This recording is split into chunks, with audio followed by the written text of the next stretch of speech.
It's October 23rd, 2025. I'll be speaking to Joe Cirincione about the new movie on nuclear war called A House of Dynamite, which is appearing October 24th for the first time on Netflix. He's a security analyst and author with over 40 years of experience. He's been a congressional staffer and advisor on three presidential campaigns and a member of the Council on Foreign Relations. He served as president of the Ploughshares Fund, a foundation focused on nuclear non-proliferation. Good afternoon. Good afternoon. Thanks for having me. You have a blog on Substack called Strategy and History. In your most recent piece, you talk about the movie A House of Dynamite, and you highlight the movie's depiction of the U.S. national missile defense system. Back in 2020, you tell us, President Trump's Deputy Assistant Secretary of Defense for Nuclear and Missile Defense Policy, Robert Sufer, assured the nation that the military has protection against an attack by a rogue state. What's your response to his claim? Well, we've had a series of officials and generals come up to the Congress for many years now, assuring the members of Congress that we have a system that can protect the United States from ballistic missile attack. This is simply not true. They are pumping a deeply flawed and failed program. As many of the search for a protective shield for the United States began a very long time ago, but was given a new boost in life when Ronald Reagan in 1983 called for a shield that could protect America from ballistic missiles, just as a roof protects a family from rain. The SDI program, so-called Star Wars program. Since then, we spent about $253 billion on trying to perfect a national missile defense system. Nothing has worked. All we have to show for that effort is 44 interceptors in Alaska and a couple in California that are designed to protect against a ballistic missile attack. But these interceptors are so deeply flawed that they have a minuscule chance of actually intercepting a ballistic missile. We are completely unprotected from a nuclear attack, as we always have been in the 80 years of the nuclear age. Well, but they've created this system, as you mentioned, 44 operational units. I assume they've tested these things.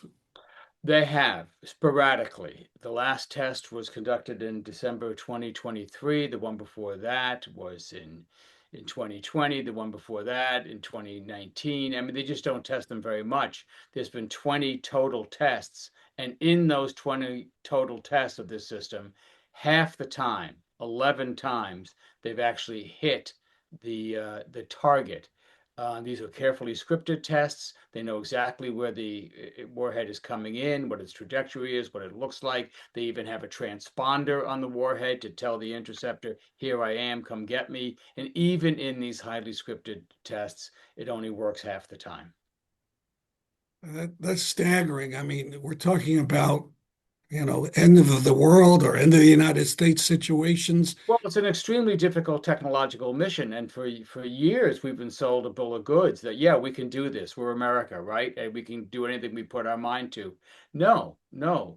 The builders of these systems describe this mission as hitting with a bullet with a bullet, which is accurate. Two very small objects traveling at very high speeds, thousands of miles apart. It's extremely difficult to do it. It's remarkable we can do it at all. Now, bear in mind, we can do this at short ranges with slower traveling rockets or what they call theater ballistic missiles. That's why Iron Dome in Israel works. That's going after Hamas rockets or what used to be Hamas rockets that are going tens of kilometers. They can hit those. They're traveling very slow. There's lots of interceptors that are themselves little rockets that can go out. You can even do it with longer range rockets like Scud ranges, couple of hundred. Again, slower rockets traveling in the atmosphere. But when you go to ICBM ranges, it's a whole different ball game. And we have had no success in developing a reliable system, nor has any other countries. in doing so. It is just technologically impossible to do this now and for the foreseeable future. And it's not just you who is saying this. You quote in the piece the American Physical Society. What is that? The American Physical Society is the leading organization of American physicists in America. And just again, how much is this costing? You give a figure for, I think, the last year or so for the Fort Greely ground-based missile Yeah. defense. How much is The that? in House of Dynamite, they talk about it as we spent $50 billion on it. That's close. It's actually $64 billion under the whole system, and it just doesn't work.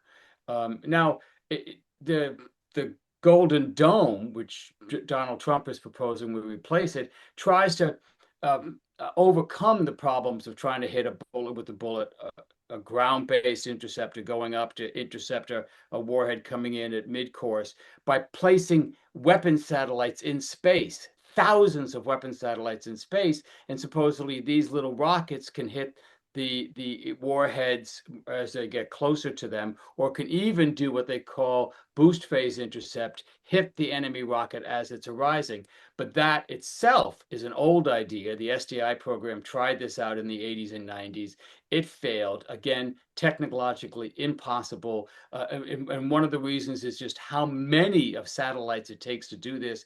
Thousands, even tens of thousands of satellites, and the complexity of launching, operating, and maintaining a system of that complexity. We're not even close to that kind of capability. Well, we'll link to your piece on your blog, Strategy and History. I want to thank you very much for speaking with me. My pleasure.